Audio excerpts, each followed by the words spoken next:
Nabi Isa alaihissalam, Nabi Isa kan terkenal sebagai seorang nabi zahid yang sangat zuhud terhadap dunia. Ini kisah diriwayatkan oleh Al-Habib Abdullah Al-Haddad, pengarang Ratibul Haddad, dalam kitabnya Risalatul Mudzakarah, nama kitab beliau. Jadi Nabi Isa ketika bertemu seorang dari Bani Israel ingin mendaftar sebagai muridnya Nabi Isa, seorang pemuda. Wahai Nabi Isa, saya ingin menjadi muridmu. Kata Nabi Isa, oh, tidak mudah menjadi muridku.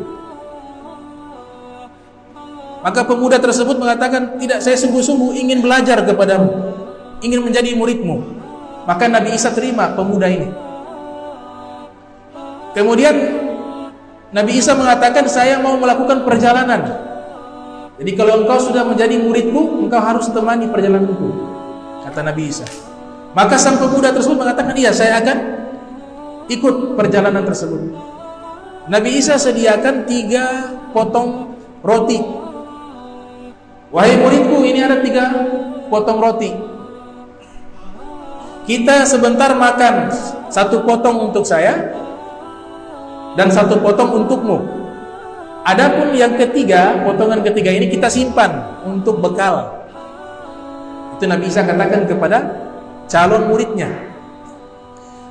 Maka setelah itu Nabi Isa mengatakan, saya ada hajat mau keluar sebentar, tolong kau jaga ini makanan. Nabi Isa keluar sebentar, kemudian Nabi Isa kembali.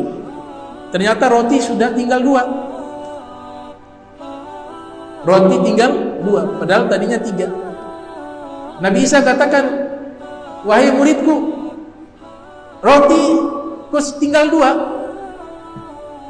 Kata murid, oh, saya tidak tahu, dari tadi hanya ada 2. Dari tadi hanya ada 2. Berarti dia sudah berbohong kepada Nabi Allah Isa alaihissalam. Baik, Nabi Isa tidak mempermasalahkan itu. Mereka lanjut perjalanan. Di tengah perjalanan ketemu seorang buta. Ada orang buta. Nabi Isa berdoa kepada Allah, kemudian diusap mata orang buta tersebut, sembuh.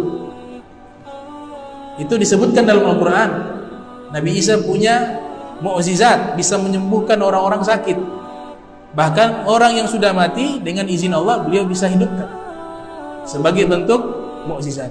Nabi Isa katakan, wahai muridku, engkau sudah lihat mukjizat ini? Iya, luar biasa.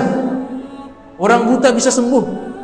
Baik, sekarang saya tanya, roti yang potongan ketiga itu kemana? Pemuda itu mengatakan, atau murid itu mengatakan, oh, saya tidak tahu. Lanjut lagi perjalanan. Lewat satu sungai. Nabi Isa memegang tangan sang murid, kemudian mengatakan, baca dengan nama Allah, Bismillah. Maka dibaca Bismillah. Nabi Isa dengan muridnya itu berjalan di atas air sampai ke daratan. Setelah itu Nabi Isa katakan, wahai muridku, bagaimana kau melihat ini? Allah sudah tunjukkan mukjizat.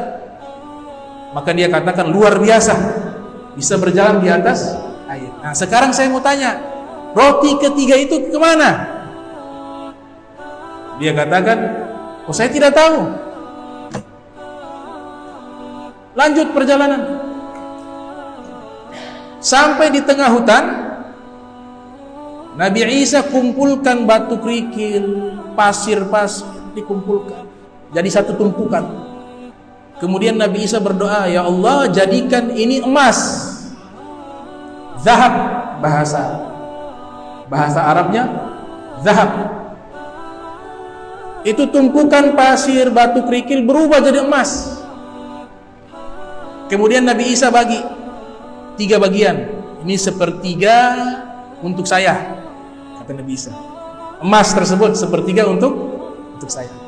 1/3-nya untukmu. Sampai di situ Nabi Isa diam.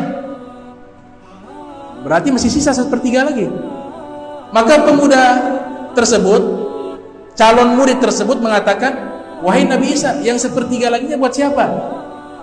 Kata Nabi Isa, buat yang makan roti yang ketiga. makan roti yang ketiga. Kan ada 3 potong, ini yang ketiga. Oh, ini yang sepertiga ini buat orang yang makan roti yang ketiga itu. Iya, dia mengaku, saya yang makan. Saya yang makan. Jadi ini ada hikmah, punya sifat hirsun, rakus. Orang rakus terhadap dunia binasa. Orang menjadikan tujuan kehidupan 100% hanya dunia dan dia mengabaikan akhirat, akan binasa. Ini kisahnya panjang, saya singkat. Maka setelah itu apa kata Nabi Isa? Nabi Isa katakan, sudah kalau begitu kau ambil semua saja. Kata Nabi Isa, engkau ambil semua. Dia senang girang, waduh, dia sudah gak pikir mau belajar ke Nabi Isa atau apa, gak kepikiran. Orang rakus gak bisa belajar ilmu agama, ilmunya para nabi gak bisa. Orang yang cinta dunia, yang rakus terhadap dunia, yang meremehkan akhirat, yang meremehkan ilmu Nabi Muhammad, gak bisa ikut nih barisan ini. Makanya dia keluar, dia pilih emas, dia tinggalkan Nabi Isa. Padahal kalau dia ikut Nabi Isa bisa kasih itu gunung emas dengan mukjizatnya. Dia tinggalkan. Kata Nabi Isa, kalau gitu kita berpisah sampai di sini. Ini gunung emas atau tumpukan emas ini saya berikan kepadamu seluruhnya. Dia girang, dia senang, dapat emas. Udah masa bodoh dengan Nabi Isa, dia bilang. Yang penting dapat emas. Nabi Isa pergi. Tiba-tiba tidak lama berselang waktu datang 3 orang perampok. 3 orang perampok. Datang lihat, ada gunung, ada tumpukan emas, ada tambang emas. Akhirnya 3 perampok ini bersepakat. Coba kita lihat yang punya siapa. Oh, itu ada 1 orang di situ. Jadi dia ini bingung mau angkut bagaimana nih emas. Karena tumpukan itu begitu besar, dia sendiri tidak mampu memikulnya. Bagaimana mau pikul semua? Akhirnya dia duduk di situ sambil melihat itu tumpukan emas. 3 perampok ini datang sudah bersepakat, kita bunuh saja itu yang punya emas biar kita ambil emas itu seluruhnya. Maka yang calon murid Nabi Isa tadi dibunuh. Wala dapat emas, sudah mendapat murkanya seorang nabi, keluar dari jalan para nabi, jalannya Nabi Isa sebagai murid Nabi Isa, keluar, tidak jadi muridnya Nabi Isa, dibunuh dan bangkainya dibiarkan di situ karena di tengah hutan. Ternyata 3 perampok ini juga dalam hatinya punya sifat yang sama, rakus. Mulai 2 berbisik, ini bagaimana? Yang satunya bilang, kita bagi 3 saja. Sepertiga ini, sepertiga pas 3 orang. Kemudian 2 perampok ini berbisik, wah ini kita dapat sedikit kalau sepertiga. Bagaimana kalau kita bunuh saja dia? Biar kita bagi 2. Nah, mulai. Bagaimana caranya? Udah, nanti kita habis makan, kita bunuh dia. Suruh dulu dia pergi beli makanan, nanti dia balik membeli makanan, baru kita bunuh dia. Panggil kawannya yang satu, tolong nih beli makan, sudah lapar. Baik, dia pergi ke pasar untuk beli makanan. Yang kedua orang ini, perampok ini sudah berpikir, wah dia balik kita bunuh, biar kita dapat bagi 2 ini, harta yang berlimpah ini, emas. Ternyata yang beli makanan juga mikir, sudah beli makanan, dia bilang, kalau bagi 3 tanggung ya. Bagaimana kalau saya miliki semua saja? Apa yang dia lakukan? Itu makanan dia campur racun. Campur racun. Subhanallah, ini luar biasa ini kisah mahal ini. Ini filosofi bagaimana dunia yang menipu kita. Dunia yang membuat kita lupa kepada akhirat. Tapi kalau kita hidup di dunia, taat kepada Allah, tidak tertipu, tidak merasa mulia dengan standar harta. Kita menilai orang itu mulia karena kesolehannya, karena akhlaknya yang baik, bukan karena jabatannya, bukan karena hartanya. Memang jabatan juga diperintahkan Nabi muliakan. Muliakan pemimpin kalian. Tapi yang menjadi tolak ukur adalah kesolehannya, kebaikannya. Akhirnya dia taburi racun. Dia sudah makan duluan, yang 2 bungkus ini buat kawannya, dia sudah taruh racun. Sampailah ke hutan. Kawannya bilang, kita mau ngobrol sebentar. Mana makanannya? Ambil makan, ditaruh dulu makanan.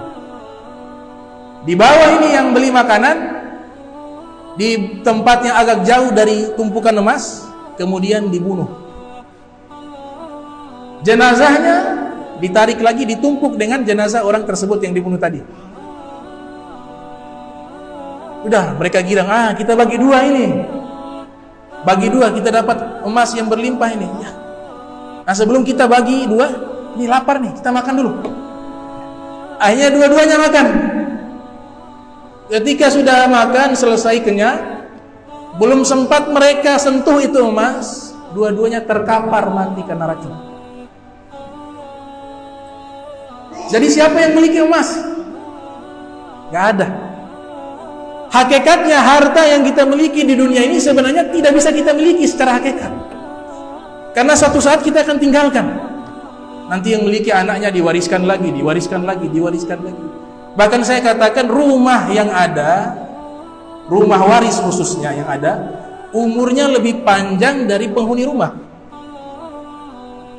Ada rumah 200 tahun, 150 tahun. Tapi yang punya rumah tidak sampai 70, 80. Nanti diwariskan. Padahal yang bangun yang pertama. Apakah dia miliki? Hakikatnya tidak dimiliki. Dia tinggalkan semuanya. Dia tinggalkan semuanya. Nah, waktu berselang, nah kemudian Nabi Isa alaihissalam tiba-tiba waktu berjalan, beberapa tahun kemudian Nabi Isa lewat dengan murid-muridnya. Nabi Isa lewat dengan murid-muridnya. Lewat ke hutan yang dimana calon murid mati. Lewat Nabi Isa dengan murid-muridnya, tujuannya memberikan pendidikan. Mereka masuk ke hutan tersebut, tumpukan emas itu masih ada. Tapi di depan tumpukan emas ada tengkorak manusia. Kemudian Nabi Isa tunjukkan, wahai murid-muridku, lihatlah ini. Murid-muridnya melihat, oh, tumpukan emas, wahai Nabi Isa.